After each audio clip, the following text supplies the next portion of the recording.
എല്ലാ പ്രായത്തിൽപ്പെട്ടവരെ ഒരുപോലെ എഫക്റ്റ് ചെയ്യുന്ന ഒരു കണ്ടീഷനാണ് മൗത്ത് അൾസർ അല്ലെങ്കിൽ വായ്പുണ്ണ് എന്ന് പറയുന്നത്. ഇത് ഭയങ്കര പെയിൻഫുൾ ആയ ഒരു കണ്ടീഷൻ ആയതുകൊണ്ട് തന്നെ മര്യാദയ്ക്ക് വർത്തമാനം പറയാനോ അല്ലെങ്കിൽ കൃത്യമായി ഭക്ഷണം കഴിക്കാനോ പോലും നമുക്ക് സാധിക്കുന്നില്ല. ഇത് ചിലരിൽ ഒരു 3-4 ദിവസം വരെ ആണെങ്കിൽ മറ്റു ചിലരിൽ അത് 2-3 ആഴ്ച വരെ നീണ്ടു നിൽക്കാറുണ്ട്. അപ്പം നമ്മളിന്ന് സംസാരിക്കാൻ പോകുന്നത് മൗത്ത് അൾസർ അല്ലെങ്കിൽ വായ്പുണ്ണിനെ പറ്റിയിട്ടാണ്. ഹായ്, ഞാൻ doctor Arya, naturopathic physician, Q&B health care.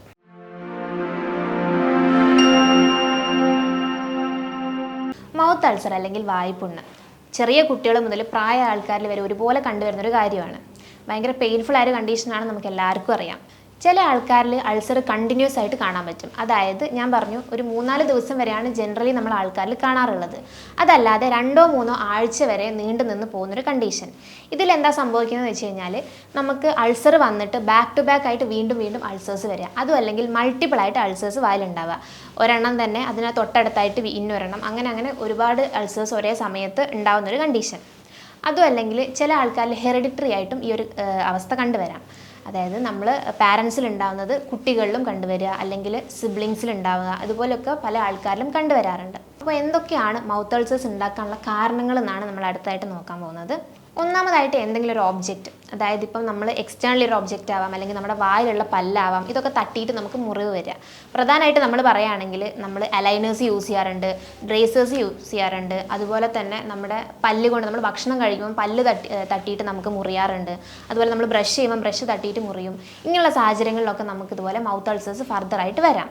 ഇതാണ് ഞാൻ പറഞ്ഞത്, എന്തെങ്കിലും ഒരു ഒബ്ജക്റ്റ് കാരണം നമുക്ക് വരുന്നൊരു അൾസർ കണ്ടീഷൻ. രണ്ടാമതായിട്ട് എന്തെങ്കിലും ഒരു വൈറ്റമിൻ ഡെഫിഷ്യൻസി. പ്രധാനമായിട്ട് നമ്മൾ പറയും വൈറ്റമിൻ B12. എല്ലാവർക്കും അറിയാം, നമ്മൾ ഒരു അൾസർ ഉണ്ടെന്ന് പറഞ്ഞൊരു കണ്ടീഷനിൽ തന്നെ എല്ലാവരും പറയാറുണ്ട്, പോയി വൈറ്റമിൻ B കോംപ്ലക്സിൻ്റെ മെഡിസിൻ വാങ്ങിച്ച് കഴിക്കുമെന്ന്. കഴിച്ചു കഴിഞ്ഞാൽ നമുക്കൊരു ക്യൂർ വരും, അത് ഷുവർ ആയിട്ടുള്ളൊരു കാര്യമാണ്. അപ്പം ഈ വൈറ്റമിൻ B12 അതിൻ്റെ ഒരു ഡെഫിഷ്യൻസി കൊണ്ട് നമുക്ക് ഇതുപോലെ ഒരു കണ്ടീഷൻ വരാം. അതുപോലെ അയേൺ ഡെഫിഷ്യൻസി, അതുപോലെ തന്നെയാണ് ഫോളിക് ആസിഡ് ഡെഫിഷ്യൻസി എന്നൊക്കെ പറയുന്നത്. ഇതൊക്കെ നമുക്ക് ഒരു ഇമ്മ്യൂണിറ്റി, നമ്മുടെ ഓറൽ ഇമ്മ്യൂണിറ്റി കുറച്ചിട്ട് നമുക്ക് ഫർദർ ഒരു അൾസർ കണ്ടീഷൻ ഉണ്ടാക്കുന്നൊരു കാര്യമാണ്. മൂന്നാമതായിട്ട് പറയുകയാണെങ്കിൽ നമുക്ക് ഹോർമോണൽ ഇംബാലൻസുകൾ കൊണ്ട് ഇങ്ങനെ ഒരു മൗത്ത് അൾസേഴ്സ് വരാം. പ്രധാനമായിട്ട് സ്ത്രീകളിലാണ് ഈ ഒരു കണ്ടീഷൻ കണ്ടുവരുന്നത്. അതായത് നമുക്ക് ഒരു PMS അല്ലെങ്കിൽ പ്രീ മെൻസ്ട്രൽ സിൻഡ്രോം എന്നൊക്കെ നിങ്ങൾ കേട്ടിട്ടുണ്ടാവും. അതായത് നമ്മുടെ പീരിയഡ്സിൻ്റെ ഒരു മുന്നത്തെ ഒരു സമയം. ഈ സമയത്ത് നമുക്ക് ഭയങ്കര ഹോർമോണൽ ഒരു സ്പൈക്ക് ഉണ്ടാവാം, ഫ്ലക്ച്വേഷൻസ് ധാരാളമായിട്ട് വരാം. ഇത് കാരണം നമുക്ക് മൗത്ത് അൾസേഴ്സ് ഉണ്ടാവാം. അതും അല്ലെങ്കിൽ രണ്ടാമത് പറയുകയാണെങ്കിൽ ഓവുലേറ്ററി സ്റ്റേറ്റിൽ, അതായത് നമുക്കറിയാം നമ്മുടെ ഒരു മെൻസ് സ്റ്റാർട്ട് ചെയ്തിട്ട് ഒരു 14th അല്ലെങ്കിൽ 15th ഡേയാണ് നമുക്ക് ഓവുലേഷൻ നടക്കുക, അതായത് അണ്ടവിസർജനം നടക്കുന്നത്. ഈ സമയത്തും നമുക്ക് ഒരുപാട് ഹോർമോണൽ സ്പൈക്കുകളും ഫ്ലക്ച്വേഷൻസും ഉണ്ടാകുന്ന ഒരു സമയമായതുകൊണ്ട് തന്നെ നമുക്ക് ഇതുപോലൊരു മൗത്ത് അൾസേഴ്സ് ഒക്കെ വരാം. നാലാമതായിട്ട് പറയുകയാണെങ്കിൽ സ്മോക്കിംഗ്. നമുക്ക് എല്ലാവർക്കും അറിയാം, സ്മോക്കിംഗ് എന്ന് പറയുന്നത് നമുക്ക് ഒരുപാട് ഇഞ്ചുറീസ് ആയിട്ടുള്ളൊരു കാര്യമാണ്.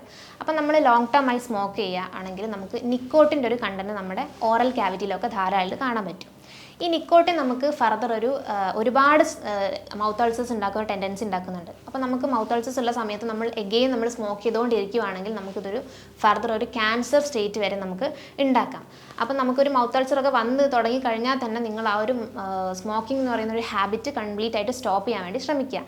അതല്ല കണ്ടിന്യൂസ് ആയിട്ട് ഇനിയും വലിക്കുകയാണെങ്കിൽ മൗത്ത് ക്യാൻസർ വരെ നമുക്ക് ഉണ്ടാവാം. അഞ്ചാമതായിട്ട് പറയുകയാണെങ്കിൽ മൈക്രോബ്സ് അല്ലെങ്കിൽ എന്തെങ്കിലും ഒരു മൈക്രോ ഓർഗാനിസത്തിൻ്റെ ആക്ടിവിറ്റി കൊണ്ട് നമുക്കിതുപോലൊരു കണ്ടീഷൻ വരാം. പ്രധാനമായിട്ട് പറയുകയാണെങ്കിൽ സ്ട്രെപ്റ്റോകോക്കൽ ബാക്ടീരിയൻ്റെ ഒരു ആക്ടിവിറ്റി, അതുപോലെ ഹെർപ്പിസ് വൈറസ്, ഇങ്ങനെയുള്ള ബാക്ടീരിയ അല്ലെങ്കിൽ വൈറസുകളുടെ ഒക്കെ ഒരു ആക്ടിവിറ്റി കൊണ്ട് നമുക്കിതുപോലെ ഒരു മൗത്ത് അൾസേഴ്സ് വരാം. പ്രധാനമായിട്ട് നമ്മുടെ ഓറൽ ക്യാവിറ്റിൻ്റെ ഓറൽ മെംബ്രെയിനാണ് ഇത് എഫക്റ്റ് ചെയ്യുന്നത്. അപ്പം നമ്മുടെ ഓറൽ ക്യാവിറ്റിൻ്റെ ഇമ്മ്യൂണിറ്റി നഷ്ടപ്പെട്ടിട്ട് നമുക്ക് മൗത്ത് അൾസേഴ്സ് ഉണ്ടാവാം. പ്രധാനമായ മറ്റൊരു ബാക്ടീരിയയാണ് H. പൈലോറി എന്ന് പറയുന്നത്, ഹെലിക്കോബാക്ടർ പൈലോറി എന്ന് പറയുന്നൊരു ബാക്ടീരിയ. നമുക്ക് എല്ലാവർക്കും അറിയാം, അത് നമ്മുടെ വയറിൽ ഒരുപാട് കണ്ടീഷൻസ് ഉണ്ടാക്കുന്ന ഒരു ഇൻഫെക്ഷ്യസ് കണ്ടീഷൻസ് ഉണ്ടാക്കുന്ന ഒരു ബാക്ടീരിയയാണ് H. പൈലോറി എന്ന് പറയുന്നത്.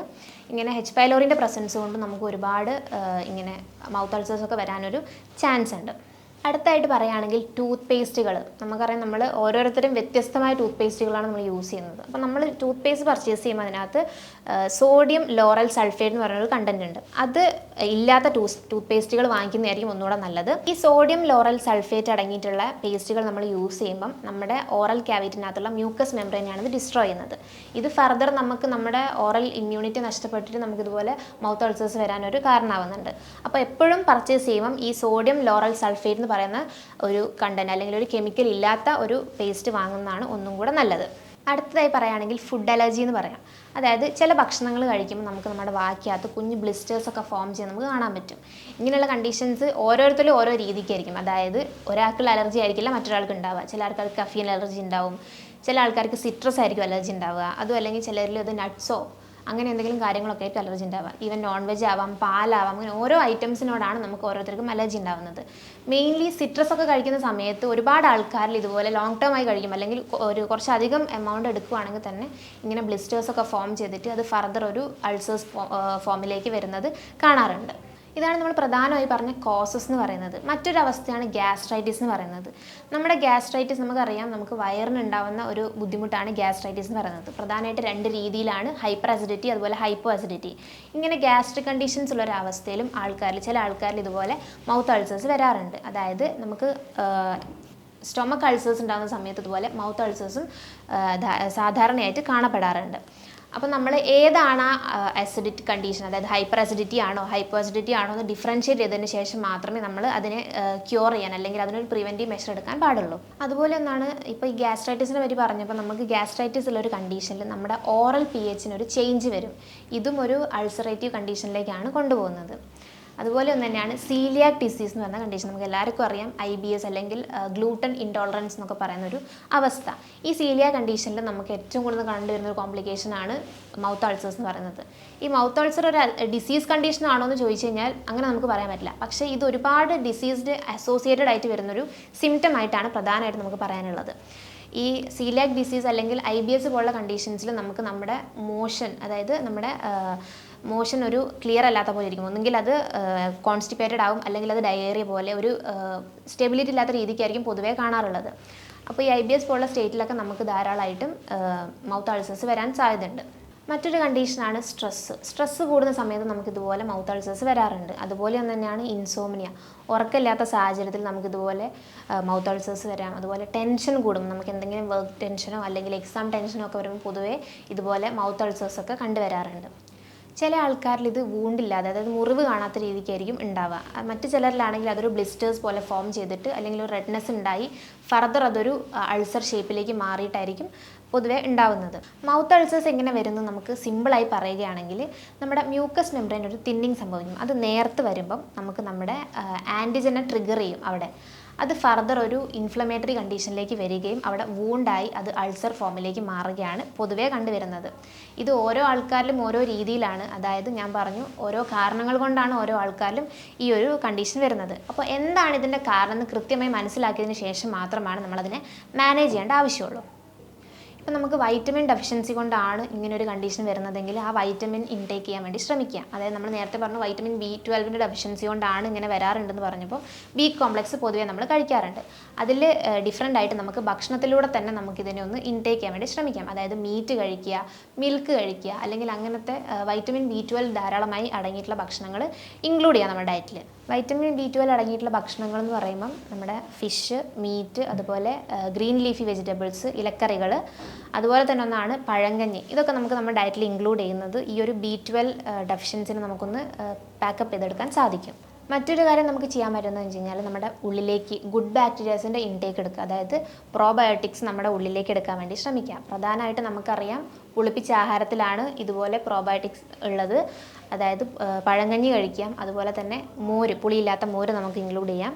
പുളിയില്ലാത്ത മോര് നമുക്ക് ഗാർഗിളിങ് ചെയ്യുന്നതും നല്ലതാണ്. ഇങ്ങനെ ഒരു കണ്ടീഷനിൽ നമ്മൾ തൈര് നേർപ്പിച്ചിട്ട് മോരാക്കിയിട്ട് പുളിയില്ലാത്തൊരു മോര് അത് നമ്മൾ വായിൽ കവളുന്നത് ഇങ്ങനൊരു കണ്ടീഷനിൽ യൂസ്ഫുൾ ആയിട്ടുള്ള കാര്യമാണ്. അതും അല്ലാതെ നമുക്ക് തൈര് ഡയറക്റ്റ്ലി ഇങ്ങനെ അൾസേഴ്സിൽ അപ്ലൈ ചെയ്യുന്നതും ഈ ഒരു ഗുഡ് ബാക്ടീരിയൽ ആക്ടിവിറ്റി അവിടെ നടക്കാൻ വേണ്ടി ഹെൽപ്പ് ചെയ്യുന്നുണ്ട്.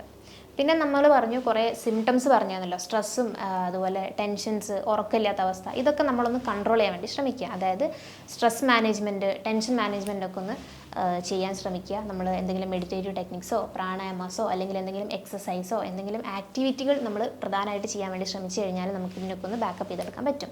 ഇനി ഇൻസോംനിയ കണ്ടീഷൻ, അതായത് ഉറക്കമില്ലാത്തൊരവസ്ഥയാണെങ്കിലും നമുക്ക് അതുപോലെ തന്നെ കൃത്യമായി ഉറങ്ങുന്ന രീതിക്ക് നമ്മുടെ ഒരു പാറ്റേൺ, നമ്മുടെ രീതികളൊന്ന് സെറ്റാക്കി കൊണ്ട് വന്നു കഴിഞ്ഞാൽ നിങ്ങൾക്ക് ഇതുപോലെ ഈ ഉറക്കമില്ലാത്തൊരവസ്ഥ നമുക്ക് പ്രിവെൻറ്റ് ചെയ്യാൻ പറ്റും. ഇനി ഗ്യാസ്ട്രിക് കണ്ടീഷൻ കൊണ്ടാണ് നമുക്കിത് വരുന്നതെങ്കിൽ നമ്മൾ നേരത്തെ പറഞ്ഞ പോലെ പ്രോബയോട്ടിക് സപ്ലിമെൻറ്റ്സ് നമ്മുടെ ഉള്ളിലേക്ക് എത്തിക്കഴിഞ്ഞാൽ നമുക്കിതുപോലെ ക്യൂർ ചെയ്യാൻ പറ്റും. അതുപോലെ ഇനി എന്ത് അസിഡിറ്റി ആണ്, ഹൈപ്പർ ആണോ ഹൈപ്പോ ആണോ എന്ന് ഡിഫറൻഷ്യേറ്റ് ചെയ്തതിന് ശേഷം നിങ്ങൾക്കത് ക്യൂർ ചെയ്യാൻ പറ്റുന്നതാണ്. അടുത്തതായിട്ട് നമുക്ക് ചെയ്യാൻ പറ്റുന്ന നമ്മുടെ ഓറൽ ഹൈജീനാണ്. എപ്പോഴും നമ്മുടെ വാ വൃത്തിയാക്കിക്കൊണ്ട് സൂക്ഷിക്കുക. അതായത് ട്വൈസ് എ ഡേ നമ്മൾ ബ്രഷ് ചെയ്യുക, നമുക്ക് വേണ്ട ഭക്ഷണം കഴിച്ചു കഴിഞ്ഞാൽ നമ്മൾ കൃത്യമായി വാ കഴുകുക, ഇങ്ങനത്തെ കാര്യങ്ങളൊക്കെ നമ്മൾ ചെയ്യുന്നതും നമ്മുടെ ഈ ഒരു മൗത്ത് അൾസേഴ്സ് നമുക്ക് പ്രിവെൻറ്റ് ചെയ്യാൻ സാധിക്കുന്നതാണ്.